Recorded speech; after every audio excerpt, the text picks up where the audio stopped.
Good morning from Rachel Costa. Let's return to the issue of contaminated milk. On December 16, 2025, Austrian authorities tasked the Public Health Safety Agency with collecting several batches of infant formula sold in the country, including Biba products from Nestlé and Aptamil from Danone.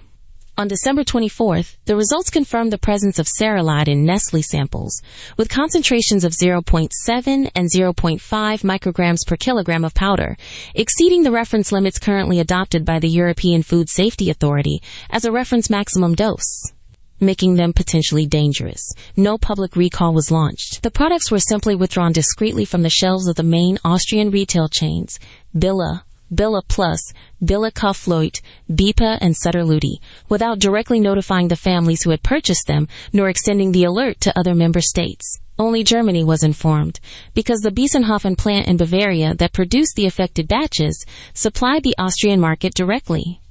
The Austrian and German authorities confirmed the existence of these, quote, silent withdrawals. The Austrian Ministry of Health acknowledged that the samples analyzed were found unsuitable for human consumption and therefore unsafe under European regulations, but surprisingly added that a public recall was not necessary because the health risk had not been established.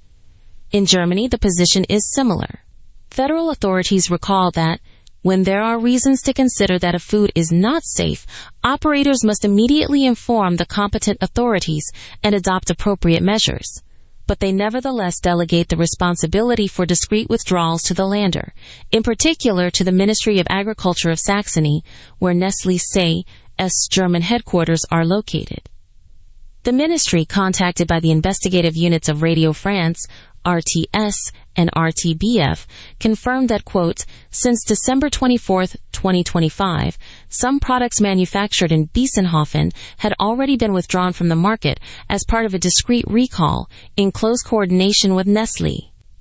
Again, no public recall was issued because German authorities considered that the assessment of those products did not show an acute health hazard. The European Commission emphasized that the practice of a silent recall does not exist in European law. The obligation to inform the public triggers as soon as a potentially unsafe product may have reached the consumer. Regarding the discreet withdrawals in Austria and Germany, Brussels stated that it is up to the member states to officially confirm whether such withdrawals have occurred. The Commission will not comment on hypothetical scenarios. If Nestlé is now at the center of the issue, there are also questions about the behavior of other industry players. According to our information, the Swiss group had warned all manufacturers on December 30, 2025, about the presence of a toxin in an oil found in almost all infant formulas sold in Europe. This oil, produced by the Chinese company CABIO Biotech, had been distributed to infant formula manufacturers by the multinational Cargill, which confirmed it acted as a logistical distributor. However, both Lactalis and Danone launched their first recalls only at the end of January, weeks later. In the context of this case, 5 criminal investigations were opened on January 30th by the Public Health Department of the Paris Prosecutor's Office, including charges for endangering the lives of others following deaths or hospitalizations of infants. The prosecutors in Bordeaux and Angers later ruled out a link between 2 infant deaths and consumption of contaminated formula, while the investigative units of Radio France, RTS, and RTBF revealed that the Meaux prosecutor's office opened another investigation after the October 2025 death of an infant fed with Danone's Gallia formula. The Meaux prosecutor's office later transferred the case to the Paris prosecutor's office. A link was confirmed between consumption of contaminated infant formula and the presence of toxins in the stool of a 24-day-old infant hospitalized in early February in Montpellier. According to attorney Nathalie Goudeland, who represents dozens of affected families, these silent withdrawals are not compatible with European law. A potentially dangerous product must be treated as a product already deemed dangerous. Nestlé should have warned European authorities immediately and recalled the contaminated products at the first suspicion. When questioned about the silent withdrawals, Nestlé said it followed a rigorous procedure based on an assessment phase, upstream traceability of the contamination source, and downstream identification of products already on the market, before notifying authorities and proceeding with a public recall. The group argued that acting without solid evidence could have led to an incomplete or erroneous recall, and highlighted that, because it is infant formula, a product of first necessity, it was imperative to limit recalls to the affected batches, only to ensure both child safety and product availability for families. Regarding the criminal investigation opened by the Mo prosecutor's office after the death of an infant who had consumed Galia formula, Danone states it has no knowledge of that case. They proceed to Cannes. Victoria Luengo is ready to climb the steps of the Palais des Festivals on May 16th to present Lettres Aimées by Rodrigo Sorogoyen. Elijah Wood, despite the ban, tries to have his picture taken during the presentation of the honorary Golden Palm to Peter Jackson. A star wrapped in a feather crown, recognizable from a festival appearance in 2016 with a film by Marin Ade, and in 2023 with projects by Jonathan Glazer and Justine Triet. Letitia Casta, lifted into the air by Vincent McCain, announces the cinematic adaptation of the series Dix Pourcent on May 15th. Léa Seydoux and Jella Haas move through the crowd on May 15th to champion the film Gentle Monster by director Marie Kreutzer. An affectionate gesture between Adele Exarchopoulos and Sarah Girardot, stars of the film Garance, in front of director Jean Harry. The trio, Victoria Luengo, Javier Bardem, and director Rodrigo Sorogoyen at the Grand Théâtre Lumière on May 16th to present Lettres Aimées. Demi Moore, a jury member, displays a collection of elegant outfits on the red carpet. Eric Cantona, with a champion's gaze, attends the screening of Lettres Aimées and promotes the film Les Matins Merveilleux and the documentary dedicated to him, Cantona. Gilles Lelouch, on the occasion of the presentation of Milan by Laszlo Names on May 17th, focuses on autographs. Julianne Moore shines during the presentation of the Women in Motion Award on May 17th. Léa Seydoux, now a red carpet veteran, gives a wink before the screening of L'Inconnu by Arthur Harari on May 18th. I will now read my editorial for today. Rachel's editorial, Cannes, the Fair of Sparkling Vanities. Here we are again at the Palais des Festivals, the sacred temple of cinema, where every year the oldest ritual of all is celebrated: mutual adoration among stars, directors, and photographers. Red carpets that look like peacock runways, rehearsed embraces, poses measured to the millimeter, and film announcements that seem already ready for the next Oscar campaign. Victoria Luengo, Javier Bardem, Demi Moore in a chic juror version, Letitia Casta lifted like a trophy, Eric Cantona with a former champion's gaze lent to cinema. All there, playing themselves in a grand mirror show. Elijah Wood defying bans for a photo, Adele Exarchopoulos and Sarah Girardot exchanging affectionate gestures in front of the cameras. Perfect. All very sincere, of course. Amid this golden carousel, only one figure seems to walk without needing to affirm every few steps how committed or authentic she is. Léa Seydoux. She moves through the crowd with a naturalness that clashes, almost irritating to those who feel the need to shout their presence. No feather crown or grand gesture is required. She is there, and that's enough. And that is precisely what makes her the only one, amid such unbearable vanity, who continues to deserve genuine admiration. The rest is the usual carnival: glitter, self-celebration, and the endless illusion that the world's most important cinema must inevitably pass through this ego-driven circus. Koan of the day. A monk asked the master, "Why do all these stars climb the Cannes steps with such solemnity?" The master replied, "Because they fear that without a red carpet no one would notice they exist." The monk persisted. "And Léa Seydoux, who walks without needing a crown or shouts, is she perhaps enlightened?" "Yes," replied the master. "She does not need the world to look at her to know she is already seen." But let's return to the news. It has supported 104 French films in 2025 for 150 million euros. With its status as the leading private financier, Canal Plus continues to make rain and sunshine for much of French cinema. A week after publishing an anti-Bolloré open letter in the film sector, the Canal Plus president said in Cannes that the group will no longer collaborate with the roughly 600 professionals who signed the statement. This raises a crucial question. What is Canal Plus' role today in financing French cinema? Gaëtan Bruel, president of the Centre National du Cinéma et de l'Image Animée, CNC, reiterated that Canal remains the main private support for the broadest diversity of French cinema, trying to calm tensions between the signatories of the open letter and the group's management. According to the latest CNC accounts, Canal Plus remains the largest private financer of French cinema, both in terms of the number of French Initiative (FIF) films pre-financed, 104 titles in 2025, and the amount of investment, 134 million euros, equal to 37% of the total investments by broadcasters. In addition, almost 21 million euros are invested by Ciné plus OCS, France Televisions. 61 films for 59 million euros. TF120 films for 37 million euros. M614 films for 29 million euros. Streaming platforms, Netflix, Disney Plus, etc. 54 films for 76 million euros.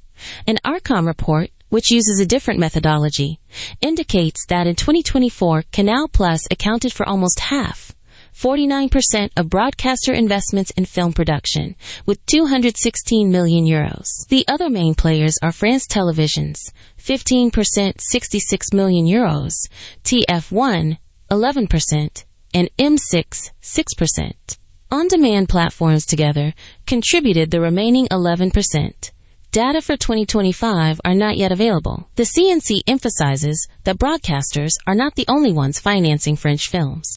According to Les Echos, in 2024, out of 1.2 billion euros collected by the film sector, about one-third comes from private financiers, one-quarter from public funds, while the rest is covered by producers and foreign investors. Even though Canal Plus' allocations for 2025 to 2027 have slightly decreased, its role as the leading financier gives it a competitive edge in the chronologie des médias, the mechanism that regulates film distribution after the theatrical window. Those who occupy the most favorable positions can broadcast releases early on their platforms, making the investment essential.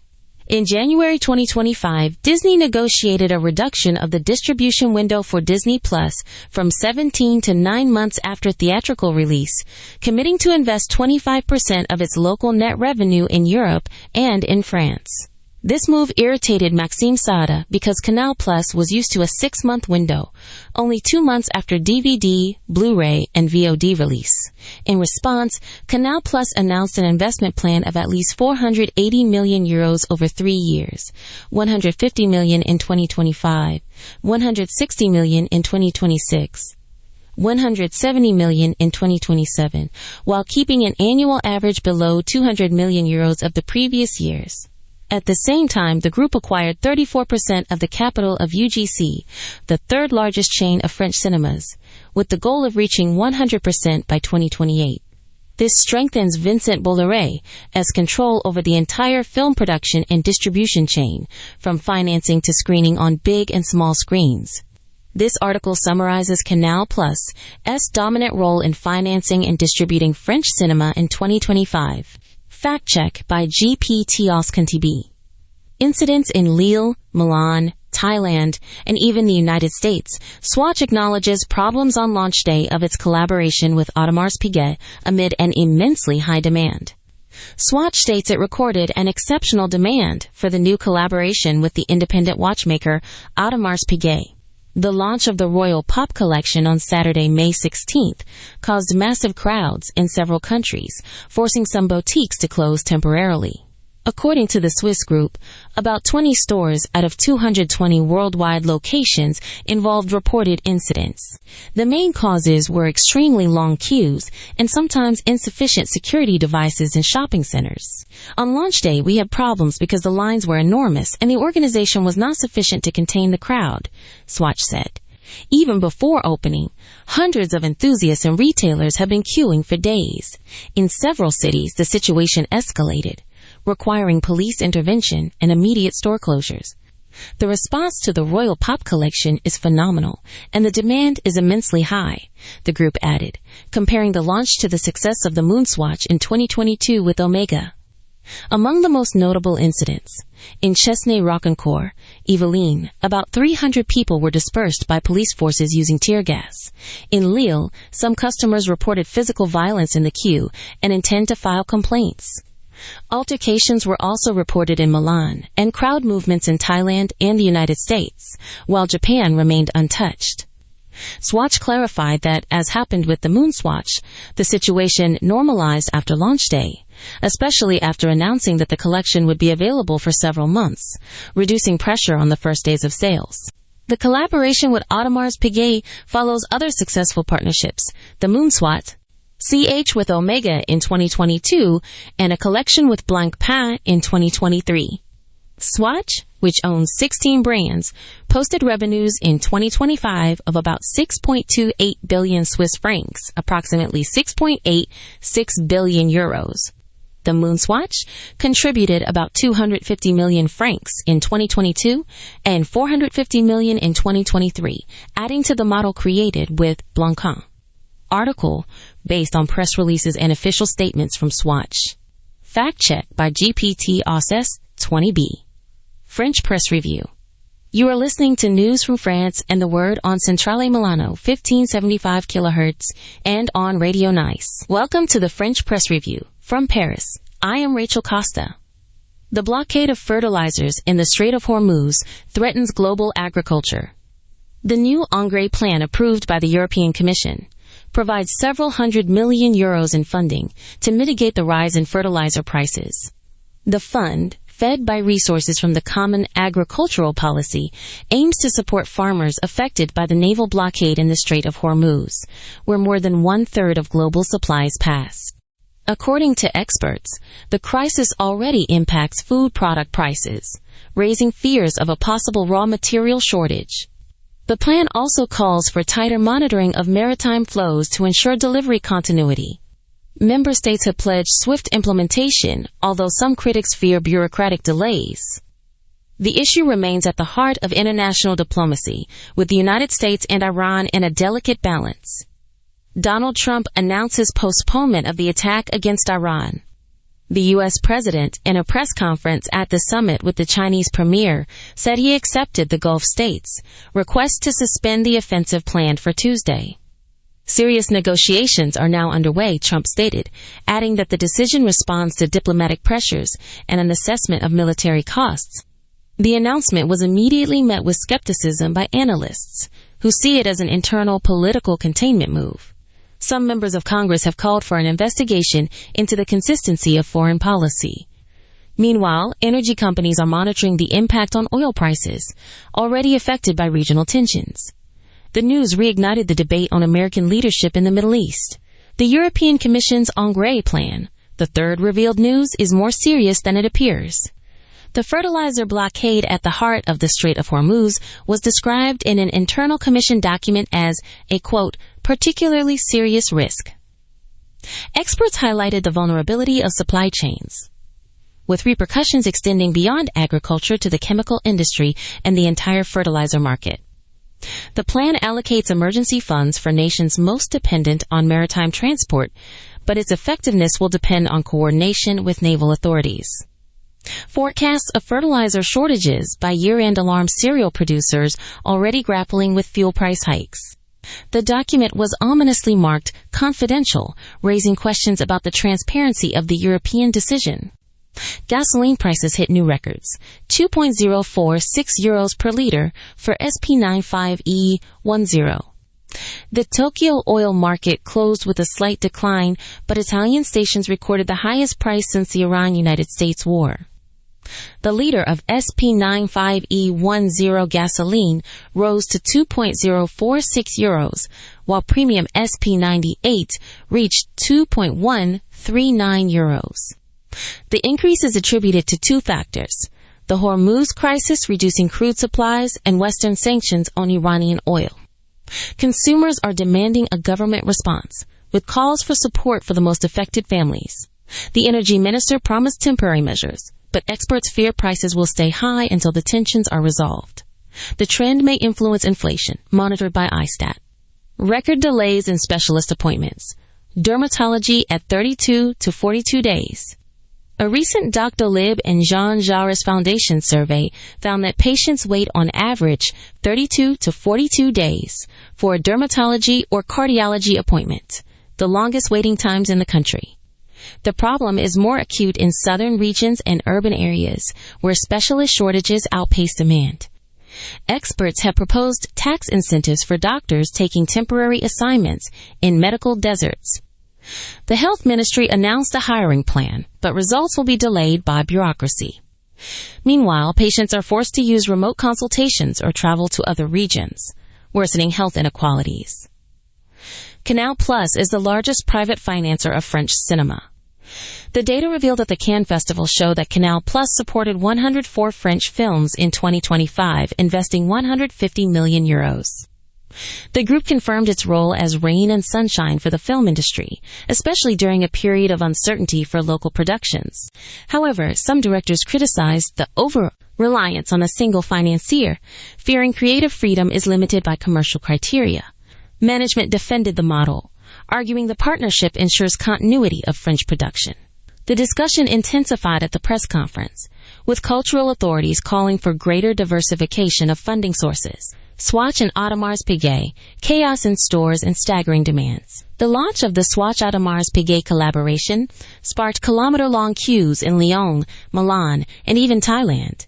The brand admitted it underestimated demand, causing production stoppages and delivery delays. Consumer authorities have opened an investigation to check for unfair commercial practices. Swatch's CEO pledged to revamp logistics and implement more transparent systems for handling online reservations. Some experts warn the example could lead other brands to overestimate their distribution capabilities, creating a domino effect of chaos in luxury retail. The G7 finance meeting in Paris discusses the world economy in wartime. The G7 Finance Ministers Summit, convened in Paris, focused its agenda on the Middle East conflict, U.S. taxes on rare earth products, and dependence on rare minerals. Leaders agreed to push for diversification of supply chains, aiming to reduce Chinese influence. A preliminary document suggests incentives for European companies investing in sustainable extraction projects. The International Monetary Fund was mentioned to provide financial support to the most vulnerable countries. The G7 also approved an aid package for nations affected by the Hormuz blockade, though its implementation remains uncertain. Geopolitical tensions continue to weigh on global growth forecasts. Employment. The International Labor Organization warns of 38 million jobs at risk by 2027. A new ILO report highlights that the Middle East war could eliminate the equivalent of 38 million jobs by 2027, mainly in the energy and logistics sectors. Sanctions and maritime traffic disruptions are already causing job losses in several emerging economies. The ILO recommends retraining programs and investment in digital sectors to mitigate the impact. Some governments have announced transition plans toward green energy, but the speed of response remains uncertain. The warning was received with concern by trade unions, which call for more effective measures to protect vulnerable workers. Oil prices slipped slightly after Trump's statements. Brent recorded a 1.9% drop after Donald Trump confirmed he had abandoned a new offensive against Iran. Analysts attribute the move to reduced expectations of military tension, but warned that volatility could persist until political stability is achieved in the region. European airlines announced the possibility of adjusting ticket prices, while energy importing countries are assessing the impact on national budgets. The market remains sensitive to further diplomatic statements. Swatch acknowledges distribution problems in the Audemars Piguet collaboration. The Swatch CEO publicly admitted having underestimated demand for the new Royal Pop line, causing production delays and logistical difficulties in stores in Lille, Milan, Bangkok, and the United States. The company apologized to customers, promising improvements in stock management and greater transparency in future communications. Consumer protection authorities have opened an investigation into possible deceptive practices. Marketing experts suggest the case could serve as a lesson for future luxury wear collaborations, highlighting the risks of hype not backed by operational capacity. We are once again faced with the classic drama of emergency plans that sound more like a circus artist's mantra. Hundreds of millions are offered to avert a catastrophe that, in practice, is always one step away from becoming a new excuse for bureaucracy. Politicians salute the fertilizer blockade, but nothing truly changes for the farmer who sees fertilizer prices rise while bureaucratic paperwork multiplies like rabbits. A good lesson. If the real value of a plan is less than the number of words spent describing it, perhaps it is time to stop counting numbers and start counting results. On 1575 kHz, this is Radio Nice with Centrale Milano. Weather in Paris and Milan for Tuesday, May 19th, 2026. Paris, cloudy day with scattered showers. The forecasts updated by expert Régis Crepé indicate updated at 3:30, good reliability. The morning presents with overcast sky and light drizzle. Temperature around 10 degrees. Wind from the south at 35 kilometers per hour, with gusts up to 15 kilometers per hour. In the afternoon, the cloudiness remains intense. Temperature rises to 15 degrees, but rain probability decreases to 55%, with wind shifting to southwest at 20 kilometers per hour. In the evening, the sky clears slightly, temperatures around 16 degrees, wind weaker from the south at 15 kilometers per hour, and no risk of precipitation. During the night, the sky stays very cloudy, minimum temperature around 14 degrees, wind from southwest at 15 kilometers per hour without rain. In summary, the day is characterized by cool temperatures, moderate winds, and scattered showers, especially in the morning. Milan, calm day with gradual warming. According to the bulletin updated by expert Daniele Berlusconi of 3B Meteo, updated at 6:19, reliability 95%. The morning begins with predominantly clear and lightly cloudy sky, minimum temperature 12 degrees, weak wind from the west at 4 kilometers per hour. In the afternoon, the situation remains dry, temperatures gently rising to 22 degrees and light winds from southwest at 3 kilometers per hour. The evening brings a slight cooling, temperatures around 21 degrees, wind from southwest at 2 kilometers per hour, and no precipitation. The night is characterized by clear sky, minimum temperature 12 degrees, very weak wind from the west at 2 kilometers per hour, and total absence of rain. The anticyclone brings stability and progressive heat waves, with maximums that could reach 26 to 28 degrees in the following days. In conclusion, Milan enjoys a tranquil day, without rain and with rising temperatures. Rachel's weather editorial, The Everyday Climate Drama. It is always thought that every drop of rain is a warning signal for climate change. But today in Paris, a light drizzle sparked more light bulbs on Twitter than a typhoon forecast. It is curious how people interpret a gentle southwest breeze in Milan as an Averroist wind, wondering if global warming decided to make a pit stop right in Lombardy. Why does every temperature variation, even a few degrees, become an apocalyptic indication when the data show only a normal seasonal oscillation? In the end, people love a twist as much as they love a good cup of coffee, and the weather is the fastest to provide the show. Koan of the day. A monk asks Zhao Zhou, "Master, why today in Paris there is a light rain while in Milan there is no rain at all?" Zhao Zhou replies, "The sky falls when the heart is light, and the sun shines when the mind is empty. And this is today's weather." Closing. Online, on X and Mastodon, on all smart speakers, and on the medium waves. This is France Today with Centrale Milano 1575 kilocycles.